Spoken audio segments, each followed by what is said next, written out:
I'm Saksham Garg, editor, author, and literary agent, and I'm proud to be in conversation with Rithvik Singh, once again, this JLF, author of I Don't Love You Anymore.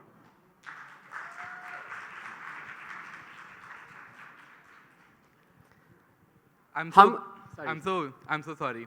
We keep doing that. I'm so glad to be here speaking for the second time about one collection. So if you have heard us talk before, you will know that it's going to be really serious. So yeah. How many of you were with us a couple of days ago at Show of Hands? Oh, brilliant. Thank you so much for joining once again. But I think Rithvik and I can do this over and over again, just the two of us if required, don't you think? Yeah. But Rithvik and I are not just, literary agent and author, we're also friends. With our close friends and family, we've spent the majority of this JLF together. And that comes from a place of a union and an understanding of the industry. We really see eye to eye when it comes to a lot of things. But there's just some questions I haven't had the opportunity to ask him. So I'm going to take this moment to ask all the tough questions that I've always wanted to ask him and dive right in. Rithvik, I Don't Love You Anymore, right? It's a title that's reflective. It makes you think. But at the same time, in your own words, it's also a little passive-aggressive. So tell us, how did you center in on I Don't Love You Anymore as the title? So we were all really skeptical about the title at first because it's not a it's not a title that's really common, or you won't think of it also, because poetry collections are generally titled in one word or two words. This is like a Dharma Productions movie title. So when I was coming up with I Don't Love You Anymore, the phrase had a lot of meaning for me, because when you say you don't love me anymore, the power still lies with the other person. But the moment you use the word I, it's a symbol for reclaiming your power back. It's for understanding that after a point of time, you take accountability for your own happiness, and you understand that you deserve to be happy with or without someone. So I think that was the thought process behind it. Also, I've read so many fun titles. For example, How to Kill Men and Get Away with It, How to Get Away with Murder, The Subtle Art of Not Giving a Fuck. So I was like, okay, let's not go that far, but I think I Don't Love You Anymore is just the right amount of passive-aggressive. It does, I think, portray a very good reflection of you as an author and creator of the work. And Rithvik, as a literary agent, I can tell you, he does get heavily involved. And I've worked as an editor, I've worked as a literary agent, I've worked as an author myself. Very rarely does an author get so heavily involved in the packaging, in the cover, the title, the elements, the colors, the blurb in the back, the punchline, all of the different things that the readers are first seeing when they look at a book. And tell us about I Don't Love You Anymore, because this is your creation. Tell us about the cover, and if you could show it once to everyone as well, please. So when you look at the cover, it looked like a really simple design in terms of design language, but everything is symbolic. So the flowers that are falling are a representative of a person falling in love. So you'll see the flowers are falling from the sky, which is also a representative of how one feels when one is in love. So that's the beginning. The gold represents kintsugi. It's the Japanese art of repairing what's broken with gold. So in this case, it is the heart of the reader. The spine, the edges are yellow to represent autumn, because when someone leaves us, it kind of begins an autumn within our souls. So I think it's all linked to heartbreak and healing. How many of you have read I Don't Love You Anymore? So, yeah, these are intense poems with themes of heartbreak and moving on, and at times even, self-love and development. And Rithvik, you're the author of I Don't Love You Anymore. You're the author of Warmth. you have also announced a new upcoming book in a couple of weeks from now on Valentine's Day. And you're also churning out regular poetry on your hugely popular social media handles. This is a lot of poems, right? And how do you, like, do you not get affected by these intense emotions when you're writing so many poems? So the thing is, I've been writing ever since I was in the fourth standard, and my work after college is all work that I can potentially include in future collections or at least use them online.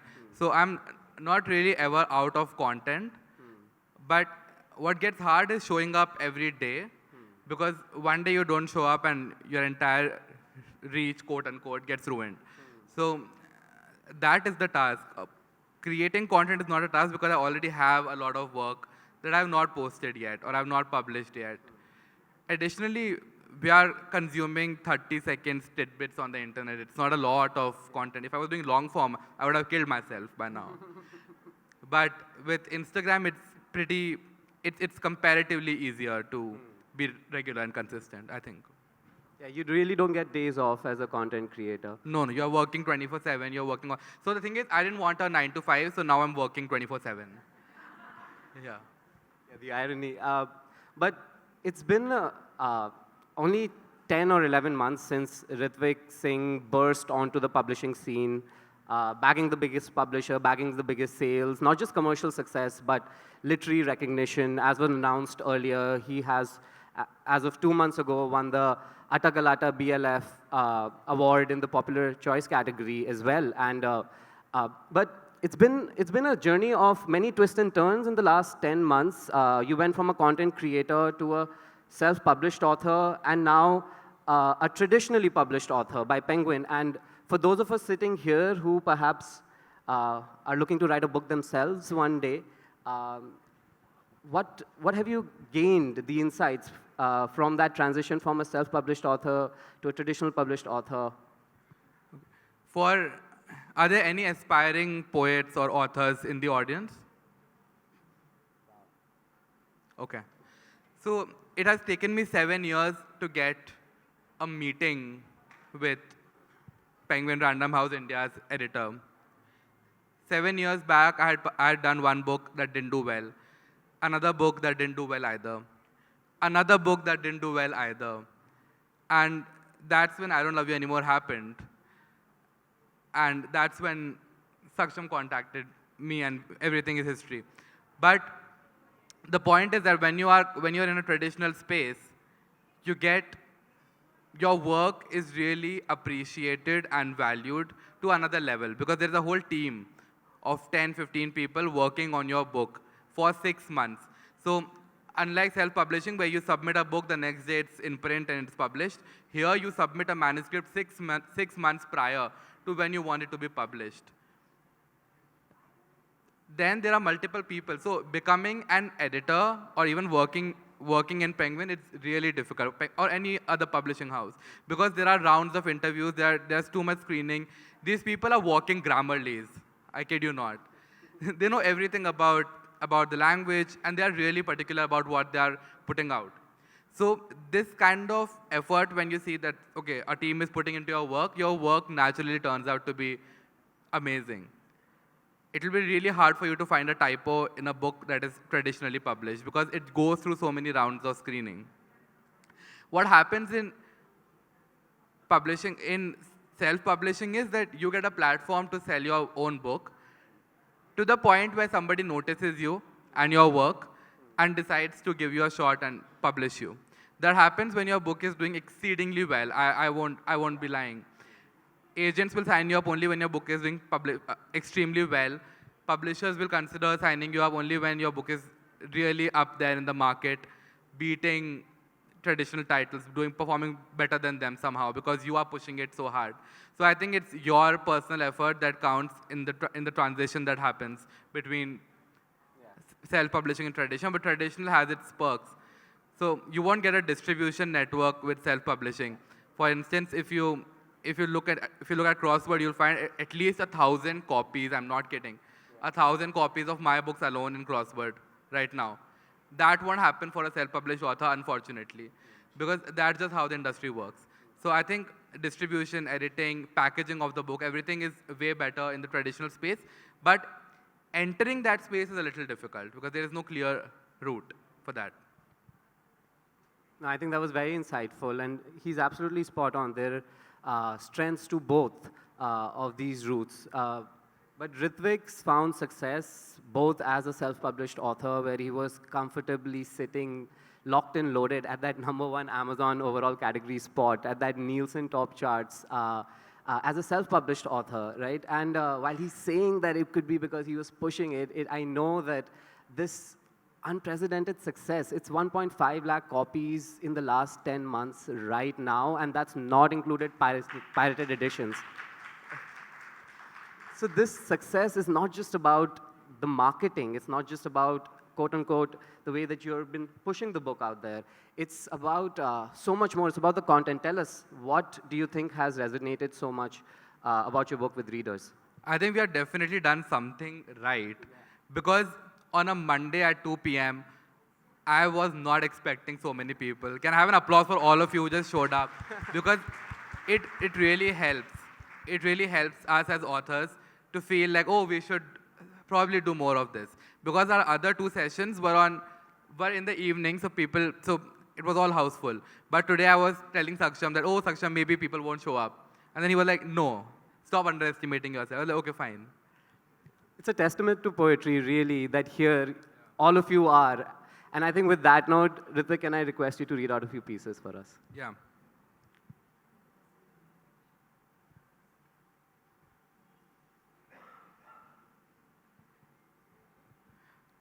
I'll watch 9 episodes of a show in one day, but keep postponing the last one.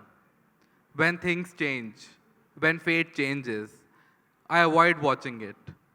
I try not to make it to the end. I bury my curiosity and start another show instead. I go out and meet a friend. I do everything I can to not let the show end. But I know I've got to face the ending, no matter how much it terrifies me or how far I try to run away from it. I know the show has already ended. I know the ending won't change. And this piece is not about the shows.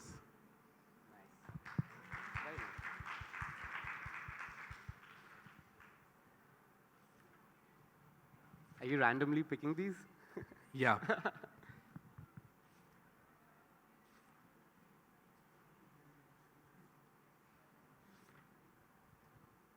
There's a perfume bottle in my room. Mom says it smells like autumn, but I know it smells like you. There are nights when I wish you could move your fingers through my hair and tell me about your day, and I would wake up smelling just like you, just like the empty perfume bottle kept in my room. But I know all your days are bright without me.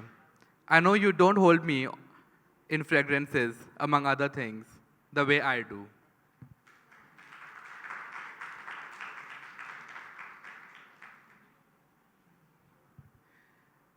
Now, this is for anybody who has a really hard time saying goodbye to people or letting go of them. This is all prose, okay? There's no poetry in this, as of now. You can never teach your heart to be okay with saying goodbye. Losing them will make you cry, sometimes for weeks at a stretch. It will make you lose a little faith in love and people. But losing them shouldn't make you give up on the magic of healing, of letting hope re-enter your heart, of wanting to be okay again, of learning to live without them and smiling just the way you used to, with them and before them.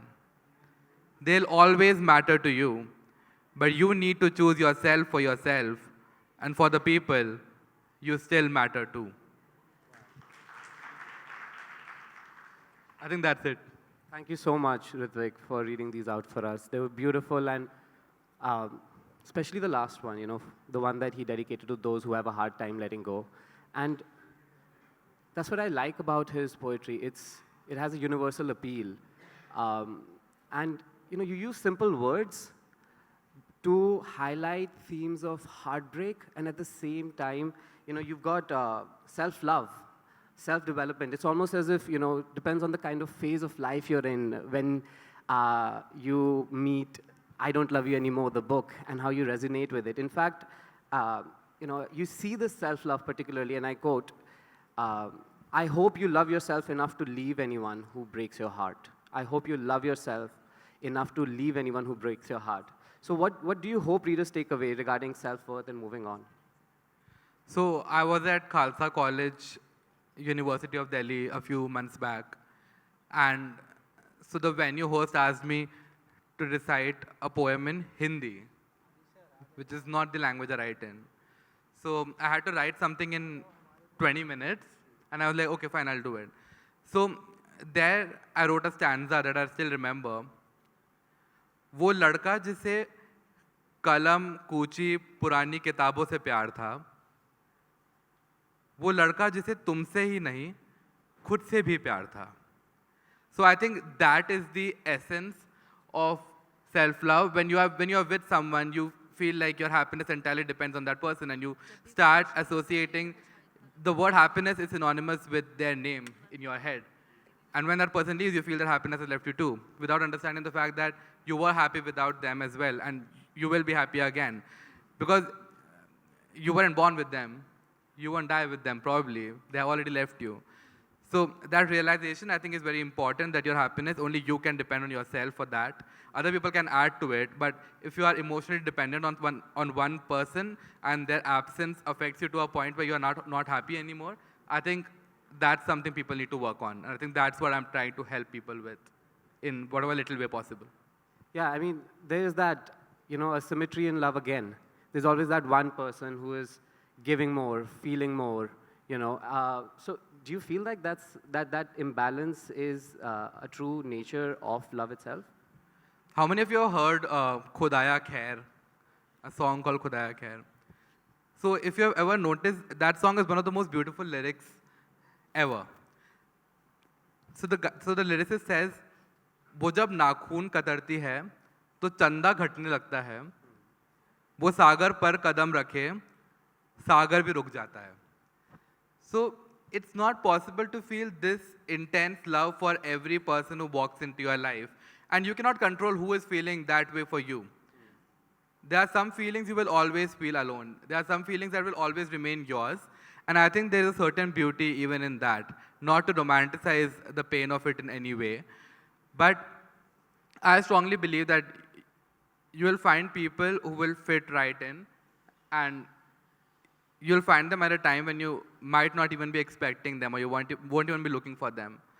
But until then, it's all about meeting new people, talking to them, hoping secretly that they are the one. And if they are not, accepting it and knowing that you deserve someone who loves you without you having to ask for it, and someone who treats you the right way without you having to ask for it all the time.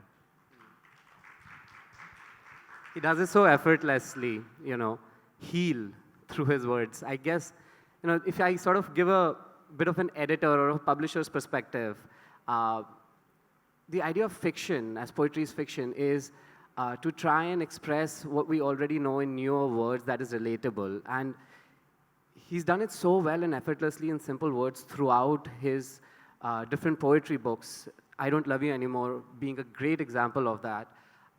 Both commercially as well as the literary recognition that he's garnered just in the last 2 months, being nominated for several awards, winning Atta Galata, being shortlisted for Kalinga. It goes on and on.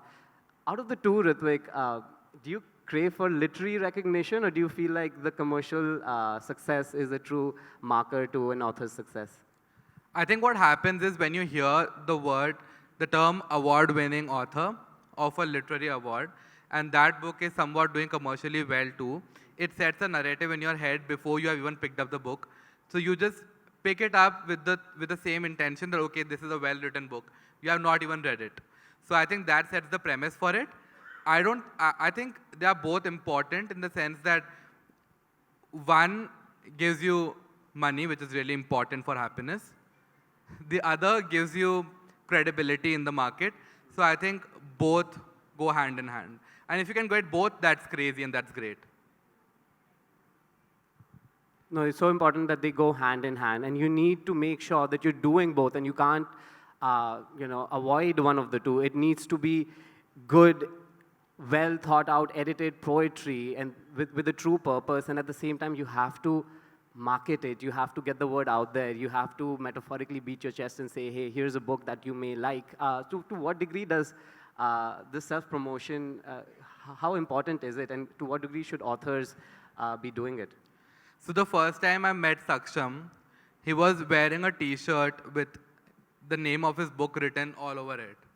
So I think that set the tone for everything that followed. And I thought, okay, he's wearing a T-shirt of Samsara. He has taken a book tour all across India for his book. So I was like, the least I can do is post content. if I'm not wearing a T-shirt and doing all of that. So I think there is no limit. It's all about how hungry are you for commercial success. For some people, it's fine if they don't sell at all. They're just writing for themselves, which is also great. For some people, it's like, okay, I want my words to reach there. How will your words reach there? Nobody's going to distribute your books for free in the market or give it to everybody individually. You will have to ensure that somebody goes to a bookstore, voluntarily picks up your book, and that takes a lot of hard work. And that hard work, I'm so sorry to say, you will have to do mostly by yourself. Nobody is going to help you with that specific bit of it. If you cannot market your own work unabashedly, if you cannot sit in a session with your book in your hand, I think people also can't help you sell the books that much. You will have to push your book as much as possible unabashedly, because it's your work is like your baby, it's your child. The more you promote it, the more it will flourish. It's like a plant, you keep watering it until you see fruits. So I think that's the process. It's endless. He walks the talk, though, for those of you who follow his hugely popular Instagram page. You're writing books, you're posting frequently, you're winning awards, whether they're popular choice or otherwise. How do you do it? Like, what's your schedule like? Do you have a team? Are you doing these single-handedly? No, I'll be very honest, I have a team for this. But the thing is, when you're working for something that you're really passionate about, it doesn't really feel like work all the time. I'm not saying I don't get burnout or I don't get exhausted. It's really exhausting at times. But then mostly 9 out of 10 times I'm happy. So I think I take that into accountability. And the kind of responses I get from readers who have read my work, I think that also keeps me going, because the thing is, you need a certain motivation to even be consistent anywhere with marketing, promotions, anything. But then when you're constantly getting dopamine, you're like, okay, fine, I'll do one more, I'll do 2 more, I'll do 3 more books. So I think it's also directly linked to how much either money you're making or how much recognition you're getting in the literary space. Rithvik, you mentioned in the book, and I quote, there are poems I've written about being in love and poems I've written about being in pain. It's strange how they all read exactly the same. What does the similarity suggest? The similarity suggests the fact that being in love with someone is one of the greatest feelings in the world if it's reciprocated and if it's mutual. But it's one of the most, it's like somebody has planted a winter in your soul, and no matter how long you stand in the sun, you are still cold. I think you just don't feel all right for a long, long time. But once you understand that it's not love if it comes with pain, you slowly start accepting that. But until then, it's pretty tough to deal with it. And I see a lot of movies romanticizing ek tarfa pyar, and I'm like, it's not that fun, honestly, to be on the receiving end of it for anybody, XYZ. So I think it's about that. No, that vulnerability is very important. And your poems convey that deep sense. For example, you write, and I quote, I remember everything about you, but nothing that I loved you for. It showcases this broken heart consistently, and themes that surface again and again in your poetry. How do you tap into these intense feelings? There's this really nice quote I read in the morning on my way to the venue that said, may you find someone who speaks the language of your soul, or you'll spend your entire life translating your spirit to them. And they won't get it.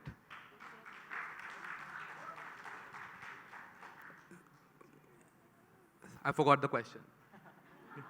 What was the question? How do you delve into these intense feelings? Yeah. So the thing is, when, as poets or as writers, half of my audience thinks that I keep crying. At least 12 hours a day I'm crying. So when they see me happy, they're texting me, are you, are you really happy? I'm like, yeah, I can be happy. But they read my work and they can't separate the art from the artist. But then poets in general feel things a little too intensely. For example, if we are going through a breakup, like Rachel Green, you'll receive an 18-page letter, front and back. So, but if a regular person who's not a poet is going through something, they might not feel it that intensely, or they might not, at least they won't be so dramatic about it, right? So I think that's why I find it easier to express myself, because I feel everything and I don't stop myself from doing that, because I did that for a long part of my childhood and I realized that I was really unhappy within.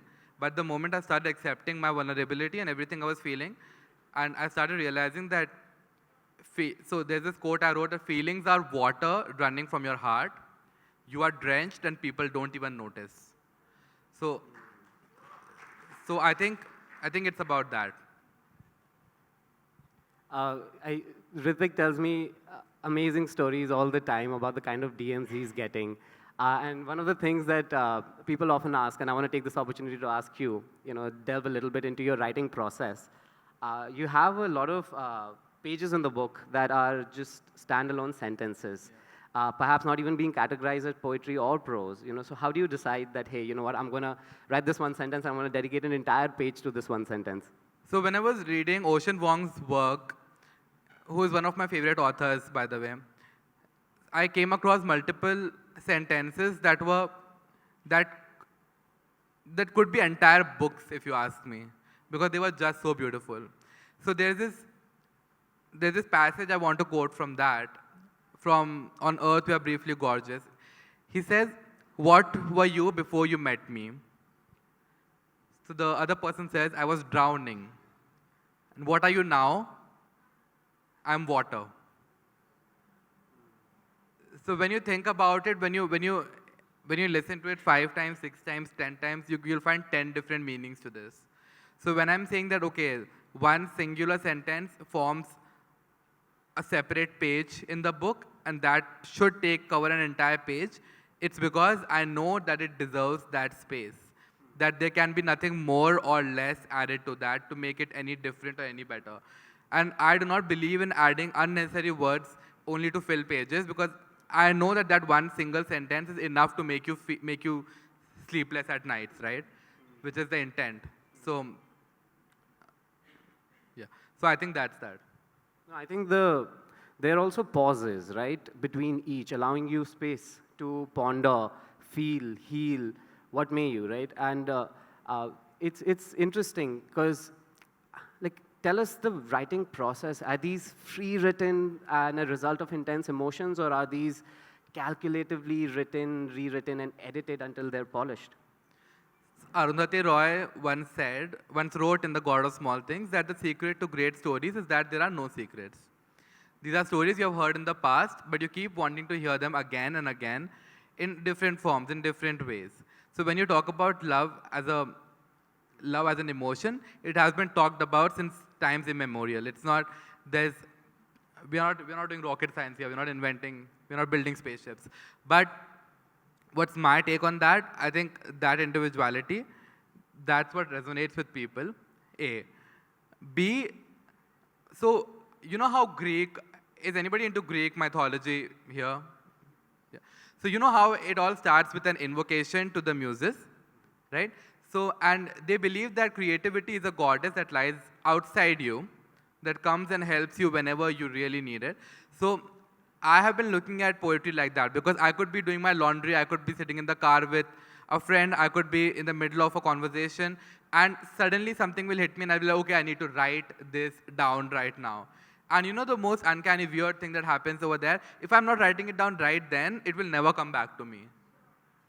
It just never comes back to me. And it's not like, oh, I'm trying to sound too deep, but it's just actually true. This is what happens. So most of my work, you will see, has come out of my notes app, quite literally. And Saksham is like, that's the strangest thing a writer has told me, that I'm writing an entire book on Notes app. And I was like, because this is where I get all my ideas. And my phone is always on my hand. So I'm like, okay, I'll just write it down right then and there. So the point is, although I don't invoke any muses consciously, but I think there is some spirit guiding me whenever I'm picking up the pen and writing, because I don't think these words will flow like that the way they do, and they end up doing that. I think it's also about how much you read. So the more you read, the better you can write, I think. Yeah. No, absolutely. It's like breathing, right? You've got to inhale and exhale, and reading is all the more important. And I completely also agree about the importance for those of you who are aspiring writers, poets. It's so important to know that idea instantly when you have it, and not tell yourself that you will remember it later, because very rarely will that happen. Uh, so yeah, do keep that in mind. And it was a little odd to me that you're writing entire books in the Notes app. But when Rithvik Singh is writing verse and choosing to include it in his collection, who is he writing for? There has to be a universality in your approach.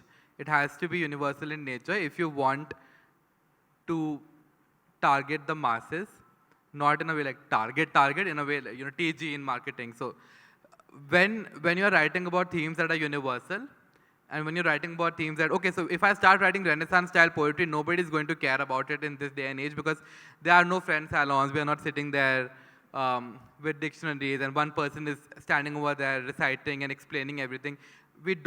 Unfortunately, we don't have that kind of time now. So when I'm writing, I'm simplifying it as much as possible, because I want to, the book is falling for me. I'm simplifying the process.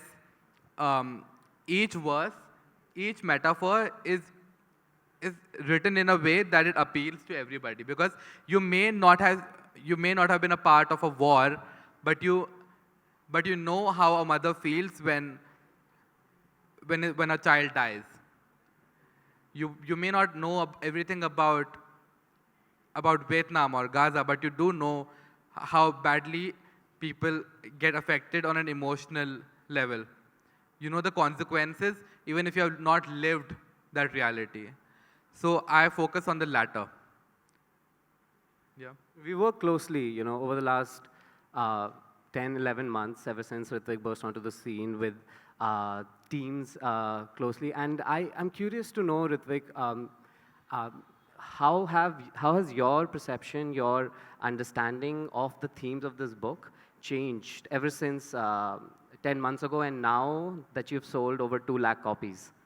The unfortunate bit is that once your books are doing well, you need to be very careful about what you are writing next or what you're publishing next, because there is way too much pressure on you, because you know that there are too many people sitting out there who are going to pick it up in one day, and they'll have all sorts of judgments about it. So when you're writing your first book, you write it with the intention that, okay, what if nobody reads it? But now that I have clarity that, okay, people are going to read it, and there's nothing you can do to, of course you want to make it happen, but there's nothing you can do to avoid or surpass that judgment that comes along with it. So I think it also somewhat affects your writing style. It also somewhat affects what you may have included in your collection in the past. But I think honesty is really important for writing, because I think the biggest writers in the world are just simply honest writers who do not care about the repercussions per se, but they care about the message that they want to convey.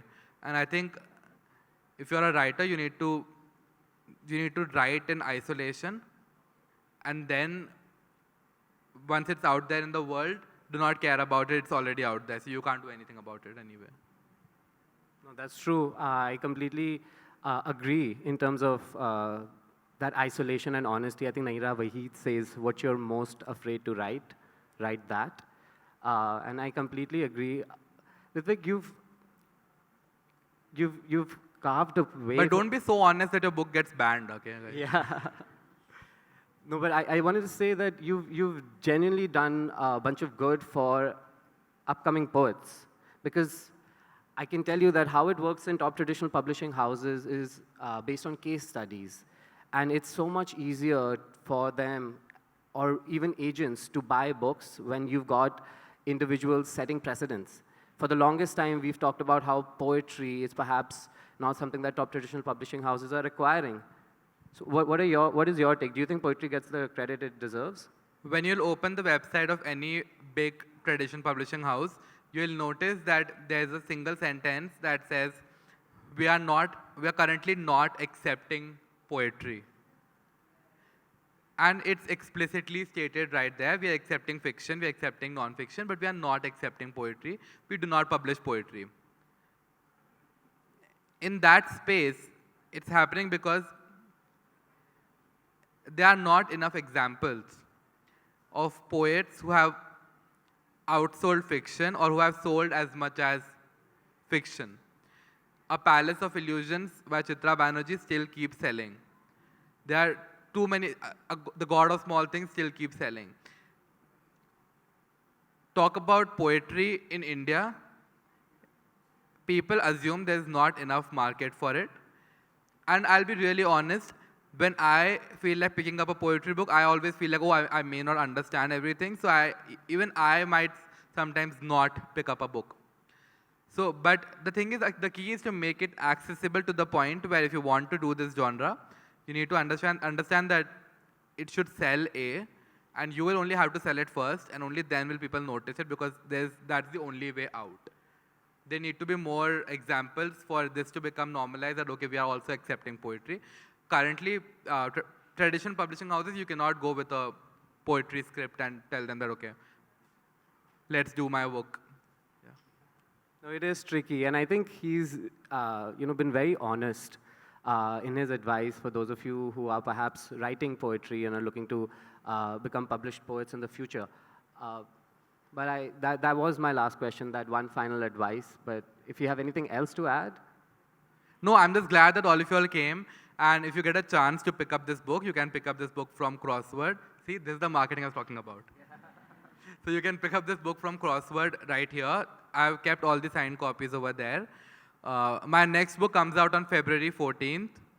So, yeah, make it also work so that I'm here next year.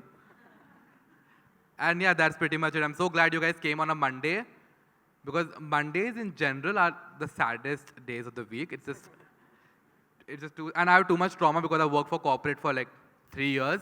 So Mondays, I have a special hatred for Mondays. But I'm glad you all came here and spent your time listening to both of us. And I hope you read Samsara. I hope you read my work. And I hope you read a lot more poetry so that a lot more poets are inspired to do more poetry. Whenever you find an Indian author who is trying to push their work without the judgment of, oh, it's an Indian author, which is a very elitist concept, pick it up. Maybe you'll discover like another Chitra Banerjee or another Arundhati Roy in those pages somewhere. So I think give a chance to Indian writers and they'll not let you down. Thank you so much. Once again, thank you to everyone for coming. Congratulations, Rithvik. I'm genuinely happy to be your friend, your literary agent, and I wish you continued success. Thank you so much, you guys. Thank you.